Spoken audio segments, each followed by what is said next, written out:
नमस्कार, मेरा परिचय विनीत त्रिपाठी है और आप नवभारत टाइम्स देख रहे हैं। रणबीर अलाहाबादिया बीते 2 दिनों से ये नाम सुर्खियों में है।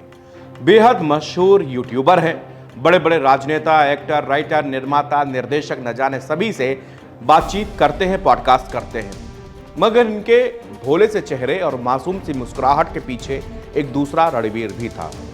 निदा फाजली साहब का एक शेर है कि हर आदमी में होते हैं 10-20 आदमी, जिस किसी को भी देखना हो कई बार देखना। इनका असल चेहरा भी सामने आ गया। इन लोगों ने मिलियन व्यूज के चक्कर में माँ बाप को भी नहीं बख्शा। इतनी घिनौनी बात जिसकी जाहिलियत को बयां करने के लिए आज लफ्ज भी शर्मिंदा है। रणबीर अलाहाबादिया पर कानून का शिकंजा कसता जा रहा है। पहली बार देश के अंदर मांग उठी कि ऐसे भद्दे अश्लील कंटेंट पर रोक लगनी चाहिए, मगर आज हम जानते हैं कि कानून की नजरों में क्या रणबीर गुनहगार हैं या नहीं। अगर हैं तो इनकी सजा क्या मुकर्रर हो सकती है। फ्रीडम ऑफ स्पीच की हदें भी हैं या नहीं है, किसी को कुछ भी बोल दिया जाएगा। लोकप्रिय यूट्यूब चैनल बियर बाइसेप्स के संस्थापक Ranveer Allahbadia YouTube show India's Got Latent में बतौर गेस्ट पहुंचे थे। YouTube show India's Got Latent के ऑनर समय रैना है। शो के दौरान माँ बाप के अंतरंग संबंधों को लेकर घटिया, तुच्छ, दो कौड़ी की भद्दी बात की गई। असम और मुंबई में इनके खिलाफ एफआईआर दर्ज हो चुकी है। असम पुलिस ने सोमवार को अलाहाबादिया और रैना दोनों के खिलाफ भारतीय न्याय संहिता 2023 यानी कि बीएनएस की धारा 296 के तहत मामला दर्ज किया है। सुप्रीम कोर्ट के सीनियर एडवोकेट अनिल कुमार सिंह श्रीनेत से हमने जानने की कोशिश की कि इन आरोपियों के खिलाफ किन किन मामलों में केस दर्ज है और इन पर किन मामलों में कितनी सजा हो सकती है। जानकारी के मुताबिक पांचों लोगों पर अश्लीलता को बढ़ावा देने और यौन रूप से स्पष्ट अश्लील चर्चा में शामिल होने का आरोप लगाया गया है।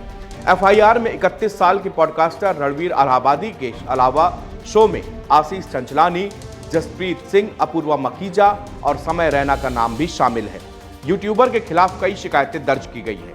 असम पुलिस में सबसे पहले इनके खिलाफ मामला दर्ज किया गया है। दरअसल गुवाहाटी क्राइम ब्रांच ने ही साइबर पीएस केस नंबर 03/2025 के तहत बीएनएस 2023 की धारा 79, 95, 294, 296 के साथ साथ आरोपियों के खिलाफ आईटी एक्ट 2000 की धारा 67 सिनेमेटोग्राफ एक्ट 1952 की धारा 4/7 और महिलाओं का अश्लील चित्रण निषेध अधिनियम 1986 की धारा 4/6 के तहत ये मामले दर्ज किए गए हैं। एडवोकेट अनिल कुमार सिंह श्रीनेत के मुताबिक भारतीय न्याय संहिता बीएनएस की धारा 294 के तहत अश्लील कंटेंट की बिक्री, वितरण और पब्लिक प्लेसों में इनके प्रदर्शन को अपराध माना गया है। इस धारा के तहत अपराध संज्ञेय और जमानती होते हैं। इसका मतलब है कि पुलिस थाने में एफआईआर दर्ज की जा सकती है और आरोपी को जमानत पर छोड़ा जा सकता है। इस धारा के तहत इन सजाओं का प्रावधान है। पहली बार दोषी पाए जाने पर 2 साल की जेल और 5,000 रुपए तक का जुर्माना, दूसरी बार दोषी पाए जाने पर 5 साल तक की जेल और 10,000 रुपए तक का जुर्माना लगाया जा सकता है। एडवोकेट अनिल कुमार सिंह ने आगे बताया कि भारतीय न्याय संहिता यानी कि बीएनएस की धारा 296 ये अश्लील कृत्य और गीतों के लिए लगाया जाता है। इस धारा के तहत जो कोई भी दूसरों को परेशान करने के लिए किसी पब्लिक प्लेस पर कोई अश्लील कृत्य करता है या किसी पब्लिक प्लेस पर या उसके आसपास भी कोई अश्लील गाना, गीत, कहानी या शब्द इस तरह सुनाता या बोलता है, उसे 3 महीने तक की अवधि के लिए जेल या 1,000 रुपए तक का जुर्माना या दोनों से दंडित किया जा सकता है। बीएनएस की धारा 95 के तहत किसी अपराध को करने के लिए किसी बच्चे को काम पर रखना, नियोजित करना या उससे जुड़ना जैसी बातें शामिल हैं। उसे कम से कम 3 साल की कैद की सजा हो सकती है, जिसे 10 साल तक बढ़ाया जा सकता है। साथ ही जुर्माना भी देना पड़ सकता है। यदि बच्चा अपराध करता है तो बच्चे को काम पर रखने या नियोजित करने वाले व्यक्ति को भी उसी तरह से दंडित किया जाएगा जैसे कि उसने खुद अपराध किया हो। इस धारा में स्पष्ट रूप से यौन शोषण और पोर्नोग्राफी के लिए बच्चे को काम पर रखना शामिल है। अनिल सिंह आगे बताते हैं कि बीएनएस के सेक्शन 79 के तहत यदि कोई व्यक्ति किसी महिला की लज्जा भंग करने या उसके सम्मान को ठेस पहुंचाने के अपराध का दोषी पाया जाएगा, उसे इस अपराध की सजा के तौर पर 3 साल तक की जेल और जुर्माना दोनों से दंडित किया जा सकता है।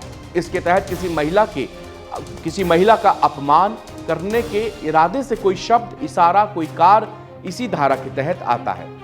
सूचना प्रौद्योगिकी अधिनियम 2000 की धारा 67 के तहत इलेक्ट्रॉनिक मीडिया में अश्लील कंटेंट प्रकाशित या प्रसारित करने पर दंड का भी प्रावधान है। इस धारा के तहत पहली बार दोषी पाए जाने पर अधिकतम 3 साल की जेल और 5 लाख रुपए का जुर्माना हो सकता है।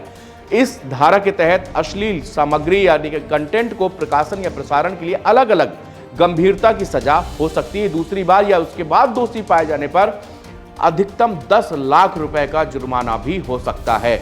इलेक्ट्रॉनिक मीडिया में इस तरह के गंदे अश्लील कंटेंट को प्रकाशन में दंडित किया जाता है। इलेक्ट्रॉनिक रूप में अश्लील सामग्री प्रकाशित या प्रसारित करने के लिए दंड का प्रावधान है। धारा 67B के तहत बच्चों को यौन रूप से स्पष्ट रूप से चित्रित करने वाली सामग्री के प्रकाशन या प्रसारण को अपराध माना गया है। महिलाओं का अशिष्ट चित्रण निषेध अधिनियम 1986 की धारा 4 के तहत महिलाओं के अशिष्ट चित्रण करने वाली किताबों, पुस्तिकाओं वगैरह के प्रकाशन या डाक द्वारा भेजने पर भी प्रतिबंध है। इस अधिनियम का मकसद महिलाओं की गरिमा और सम्मान की रक्षा करना है।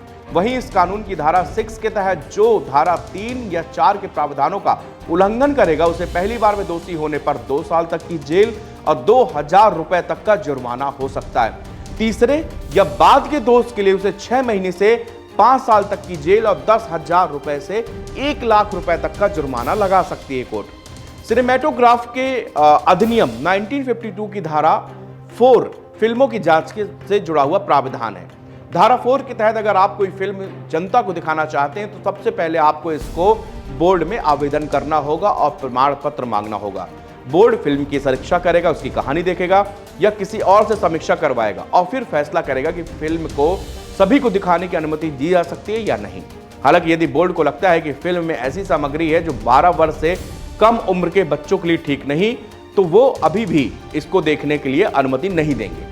मगर वे ये कह सकते हैं कि माता पिता को यह तय करना चाहिए कि उनके छोटे बच्चों के लिए ये ठीक है या नहीं, या केवल वयस्कों को ही फिल्म देखने की अनुमति दे सकते हैं। महिलाओं की गरिमा और सम्मान की रक्षा भारतीय न्याय संहिता BNS की धारा 79 के तहत की जाती है। यदि किसी की बात या सवाल से एक महिला के सम्मान को ठेस पहुंचती है या फिर किसी के किए हुए इशारों से भी महिला की सम्मान का हनन होता है तो भारतीय न्याय संहिता BNS की धारा 79 के तहत उस शख्स को 3 साल की कैद के साथ साथ जुर्माना देना पड़ सकता है। इस धारा के तहत किसी महिला को अपमानित करने के लिए किया गया कोई भी काम शामिल हो सकता है। समय रैना के शो में अक्सर आपत्तिजनक और अश्लील किस्म की बातें की जाती हैं, जिनके वीडियो सोशल मीडिया पर कई बार वायरल हो चुके हैं। कई बार समय रैना के शो को लेकर विवाद भी हो चुका है। इससे पहले भी एक महिला के कपड़ों को सरेआम शो में कैंची से काटने पर भी खूब विवाद हुआ था। संविधान में भारतीय नागरिक को अनुच्छेद 19 में वो सारे अधिकार दे दिए गए जिनके लिए हमारे नायकों ने लंबी लड़ाई लड़ी थी। संविधान में अनुच्छेद 19 से 22 तक कई तरह के अधिकार दिए गए हैं। अनुच्छेद 19A के तहत देश के सभी नागरिकों को वाक और अभिव्यक्ति की स्वतंत्रता का अधिकार दिया गया है। अनुच्छेद 19 के अधिकार केवल भारतीय नागरिकों को ही मिले हैं। अगर कोई बाहर का या विदेशी नागरिक है तो उसे अधिकार नहीं दिए गए हैं। अभिव्यक्ति की आजादी को आसान भाषा में समझें तो एक भारतीय नागरिक इस देश में लिख सकता है, बोल सकता है, छाप सकता है या किसी भी तरीके से अपने विचारों को व्यक्त कर सकता है। वहीं अनुच्छेद 19(2) में उन नियमों के बारे में भी जानकारी दी गई जब बोलने की आजादी को प्रतिबंधित किया जा सकता है। वो शर्तें हैं, कुछ भी ऐसा नहीं बोला जाना चाहिए जिससे भारत की संप्रभुता और अखंडता को खतरा हो, राज्य की सुरक्षा को खतरा हो, पड़ोसी देश या विदेशी देशों के साथ मैत्रीपूर्ण संबंध बिगड़ने का खतरा हो, सार्वजनिक व्यवस्था के खराब होने का खतरा हो, शिष्टाचार या सदाचार के हित खराब हो, कोर्ट की अवमानना हो, किसी की मानहानि हो, अपराध को बढ़ावा मिलता हो। यही बोलने की हद है जिसे हम सभी को समझना होगा और अपने बच्चों को भी सिखाना पड़ेगा कि अभिव्यक्ति की आजादी का मतलब ये नहीं हो सकता कि आप किसी दूसरे की आजादी में विघ्न डालें या ऐसा बोलें जिससे दूसरे का दिल, कलेजा, समाज को उससे कोई नुकसान पहुंचे। अगर आप ऐसा करते हैं तो आप भी कानून के दायरे में हैं और आपके खिलाफ भी कानूनी कार्रवाई की जा सकती है।